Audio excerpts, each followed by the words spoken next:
Société, droit et liberté avec Frédéric Bérard à C'est jamais pareil.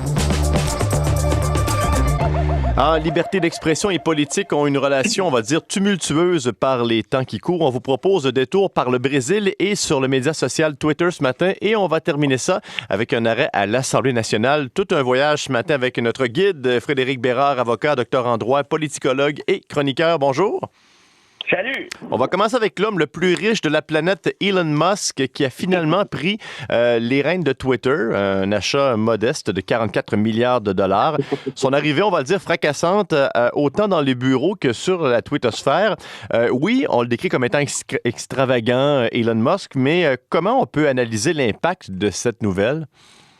Moi, je pense que c'en est une très, très, très mauvaise. Elon Musk a dit il est temps de redonner à Twitter ses lettres de noblesse. Je ne savais pas que Twitter avait déjà été noble. Mais ce que je sais, par contre, c'est qu'un gars comme Musk, qui a traité Justin Trudeau de nazi, hein, on s'en souvient, là, lors du convoi des camions à Ottawa, qui flirte avec les thèses conspirationnistes, qui, selon le journal Le Point d'hier ou avant-hier, nous disait que Musk était d'avis que les humains étaient contrôlés par des extraterrestres, qu'on jouait dans un jeu vidéo d'extraterrestres. Je ne sais pas si ça rassure des gens, là, tout ce que je suis en train de dire là. Moi, c'est drôle, ça m'inquiète un peu. Et surtout, peut-être, le gars est allé réouvrir la porte à Donald Trump et ses 70 millions d'abonnés à l'époque, ce qui avait mené, on s'en souvient, Frédéric, hein, à l'assaut du Capitole du 6 janvier. Si on enlève Twitter, l'assaut du Capitole n'a probablement pas lieu. En d'autres termes, on donne des joujoux dans les mains de dictateurs en puissance, et je pèse mes mots, et je parle évidemment bien de Trump. Bolsonaro, on y reviendra. Au Brésil, même chose. La plupart de ces démagogues-là, de ces populistes ou même de ces dictateurs en puissance, utilisent Twitter, qui est un média très, très, très politique et qui enferme les gens dans une espèce de chambre d'écho aussi, en quelque sorte. En bref, c'est une menace, ça constitue à mon sens une menace claire et nette pour la démocratie. George Orwell disait à l'époque, viendra un jour où des gens très riches contrôleront l'ensemble des moyens de communication pour créer de nouvelles dictatures. Et franchement, j'ai comme l'impression que nous en sommes peut-être pas là demain matin, mais regarde le système électoral américain, l'impact d'un média comme Twitter risque d'être absolument dévastateur. Mais Elon Musk se présente comme, on va dire, un défenseur de la liberté d'expression et selon ses termes, lui, la liberté d'expression, c'est totalement libre, il n'y a pas de censure, c'est une liberté totale pour tout le monde. Ben, en fait, la réalité, là, faudrait peut-être donner un petit cours de droit à Elon parce que non, justement, la liberté d'expression n'est pas absolue. Ça n'existe pas, ça, un droit ou une liberté publique qui est absolue. C'est la même chose que la liberté d'expression. Regardez, là, dans les amendements à la Constitution américaine, tu ne peux pas faire d'appel à la violence. Or, je suis assez désolé, là, mais c'est quand même pas mal ça qu'a fait Donald Trump dans un premier temps. Deuxièmement, ici au Canada, on ne peut pas faire de propagande haineuse en rapport à un groupe ciblé. C'est une mesure qui a été justifiée à l'époque par la Cour suprême du Canada. C'est une infraction criminelle. Et tu sais quoi, moi, je suis plutôt d'accord avec ça. En d'autres termes, oui, tu peux parler. Oui, tu peux dire ce que tu as à dire, mais comme dans n'importe quoi dans la vie, là, ta liberté s'arrête où commence celle des autres. Et donc, lorsqu'il y a des appels à la violence, lorsqu'il y a une propagande haineuse qui est inscrite dans ton discours, malheureusement, on est désolé, mais tu ne pourras pas traverser cette ligne-là systématiquement. Moi, ce que l'air de dire que oui, les tribunaux ont l'air plutôt de dire le contraire. Mais là, comment ça va finir tout ça? Parce que là, Twitter lui appartient, c'est maintenant une entreprise privée, c'est son nouveau jouet. Qu'est-ce qu'on doit prévoir ou on doit s'attendre à quoi pour les prochaines semaines? Mais je pense que tu as choisi le terme par excellence, jouet. Elon Musk n'a pas acheté Twitter avec 44 milliards de dollars pour faire du profit. Si ça se trouve, il va perdre de l'argent. Mais il s'en fiche, il est riche comme Crésus, on le sait, et il veut s'en servir comme instrument de propagande politique. Alors, qu'est-ce qui va se passer avec tout ça? Très clairement, il faudra à un moment donné peut-être que les tribunaux interviennent si les dérapages sont trop importants et si Elon Musk tente de se soustraire à l'application de la loi, ce qui est quand même pas mal son fort. Mais pour le reste, il faudra voir peut-être que les dommages seront déjà faits. Donald Trump l'a déjà remercié de revenir sur Twitter, on le sait. Et puis moi, c'est le genre d'affaires, là, je pense que tu as compris, qui m'inquiète très, très profondément parce que la politique, particulièrement américaine, n'a pas besoin de gens qui divisent encore davantage. On parle de Trump là, qui mentait entre 8, 10 et 12 fois par jour, là, selon certaines études. Ça commence à faire beaucoup de mensonges pour un seul homme, et ces mensonges-là ont un impact direct sur la vitalité de la démocratie américaine et même de la démocratie occidentale, parce qu'on sait qu'il y a plusieurs apôtres un peu partout ici et là. Tu parlais de tes inquiétudes, Frédéric Bérard. Moi, les miennes, c'était plutôt vers le Brésil au lendemain de cette élection présidentielle qui a été remportée par Lula, par la peau des fesses, on pourrait dire. Et moi, ce qui m'inquiétait, c'était l'attitude du président sortant, Jair Bolsonaro. Finalement, hier, il est sorti de son mutisme et il autorise la transition, mais il ne reconnaît toujours pas la défaite. Est-ce que je dois demeurer inquiet, à ton avis?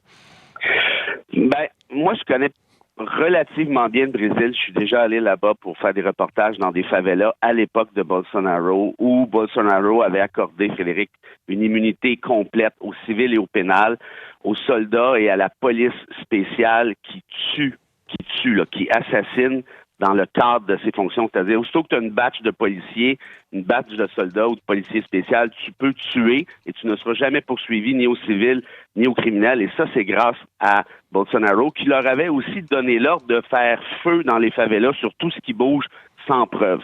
Or, aujourd'hui, on sait que, et c'était comme ça à l'époque aussi, notamment dans les années 30, tu ne peux pas imposer une dictature sans l'appui de l'armée. Et on sait qu'en Amérique du Sud, il y a eu plusieurs cas du genre. On le sait bien, le général Pinochet, par exemple, pour seul exemple, au Chili. Or, donc, la question qui se pose à ce moment-ci, c'est est-ce que l'armée est du bord de Bolsonaro? On a vu, le délai de réponse a pris un bon 48 heures. Et tu l'as très bien dit, il n'a pas concédé la défaite encore. Il a dit, je vais respecter la Constitution. Moi, j'ai comme l'impression qu'il se garde une certaine marge de manœuvre pour voir comment ça va se passer, pour voir s'il est capable de convaincre certains responsables, certains hauts gradés de l'armée. Donc, il veut acheter du temps? Moi, j'ai l'impression que oui, parce qu'autrement, tu dis tout simplement, je concède la victoire, merci et bonsoir. Il faut pas oublier, tu l'as dit, le terme pour des fesses, c'est le bon terme. Il y a une différence de 1,8 entre Bolsonaro et Lula, ce qui est évidemment très minimaliste, surtout quand on sait qu'il y a 5 millions de votes qui ont été rejetés. Donc, c'est assez simple de ressortir la bonne vieille cassette. Et Steve Bannon, d'ailleurs, l'ancien conseiller de Trump, a tweeté tout de suite après, Bolsonaro s'est fait voler l'élection. Il y a d'autres républicains qui ont emboîté le pas. Et on sait encore aux États-Unis, il y a 2 ans plus tard, il y en a qui nient encore que Trump est perdu. Donc, j'ai comme l'impression que pour eux, Bolsonaro, évidemment, qui est un de leurs amis, Bolsonaro s'est toujours dit très trumpiste. Je pense qu'ils vont être tentés de l'appuyer. Là, probablement que Bolsonaro est en train de voir qui aux États-Unis pourrait me porter secours. Donc, je pense que oui, il gagne du temps. Est-ce que ça regarde mal pour lui? Sûrement un peu, sinon il n'aurait pas dit ce qu'il a dit. Mais est-ce qu'il tente justement d'étirer un peu l'élastique pour voir s'il pourrait pas y avoir un renversement de tendance? Moi, je pense que oui. Bon, on va atterrir l'avion de la chronique pour un dernier sujet tout près de la Grande Allée, près de l'Assemblée nationale. Depuis les dernières semaines, on aborde ensemble le dossier rocambolesque du serment du roi. Et toi, ta position est toujours très, très claire en disant que, à ton avis, les députés devront prêter un serment, à moins qu'il y ait des changements, mais là, c'est pas ça pour l'instant. Qu'est-ce que tu penses du dernier revirement où le président de l'Assemblée nationale a vraiment dit, si vous ne prêtez pas serment, vous ne siégez pas? Toujours un peu délicat là, de refouiller le passé par rapport à ses propres citations, mais tu te souviendras peut-être qu'il y a exactement 3 semaines, jour pour jour, tu m'avais demandé ma prédiction, puis je t'avais dit, ils ne pourront pas siéger parce que l'article 128 est clair, net et précis. Il n'y a pas vraiment de discussion à y avoir. C'est le fun, de prendre ses fantasmes pour des réalités ou encore, comme constitutionnaliste, de créer du droit constitutionnel fiction. Mais malheureusement, la norme est claire, elle est écrite et elle a déjà été appliquée par l'Assemblée nationale en 2018 et elle a déjà été appliquée par l'Assemblée nationale dans les années 70 face au Parti québécois de René Lévesque qui ne voulait pas prêter serment à la reine. Donc, tout ça pour dire quoi? Moi, je n'aime pas la monarchie. Moi, je pense qu'on devrait se débarrasser de ce symbole qui est quand même relativement achalant. Ceci dit, pour le faire, ça prendra une formule d'amendement. Tu peux pas contourner la règle pour faire comme si elle n'existait pas. Il faut que tu amendes celle-ci. Et là, il y a deux possibilités. Est-ce que c'est l'unanimité des provinces et du fédéral qui doivent agir ou c'est seulement Québec en faisant cavalier seul? Moi, je pense que Québec pourrait tenter par une simple motion. Jolin Barrette a dit que ça prenait une loi. C'est pas vrai. Si vous regardez l'article 45 de la loi constitutionnelle de 82, c'est écrit résolution. Donc, une simple résolution de l'Assemblée nationale permettrait à Québec d'agir unilatéralement et là, les tribunaux risqueraient de s'en mêler et nous diront si c'est l'unanimité ou si Québec pouvait faire... Mais attends, là, autre prédiction, Frédéric Bérard, qu'est-ce qui va se passer? On joue encore au jeu des prédictions. Est-ce que les députés caquistes et solidaires vont pousser le bouchon jusqu'à essayer de se faire expulser par la sergente d'armes? Non, moi, je pense qu'ils vont aller s'asseoir bien sagement après avoir fait le serment en cachette derrière les portes closes. Mais ça, à la limite, je m'en fous parce qu'on reste un peu dans le symbole, justement, ou dans l'artifice ou dans le spectacle. Moi, ce qui m'intéresse davantage, c'est constitutionnellement, qu'est-ce qu'on va faire avec ça? Et à mon sens, la seule avenue possible, c'est de tenter, je me répète, d'amender la règle en procédant de manière unilatérale, parce qu'on sait très bien qu'il y a 9 autres provinces et le fédéral n'embarquerait pas là-dedans, en tout cas pas demain matin. Or, on peut commencer avec ça, mais pour agir de la façon dont je le suggère, il faut que la CAQ de François Legault embarque, parce qu'elle est majoritaire à l'Assemblée nationale. En d'autres termes, tu n'auras pas de résolution si la CAQ refuse d'emboîter le pas. Et actuellement, cette même CAQ, justement, refuse d'embarquer dans cette espèce de bateau-là, le bateau péquiste et solidaire. Alors, on verra si Nostrada Bérard aura raison pour une autre fois.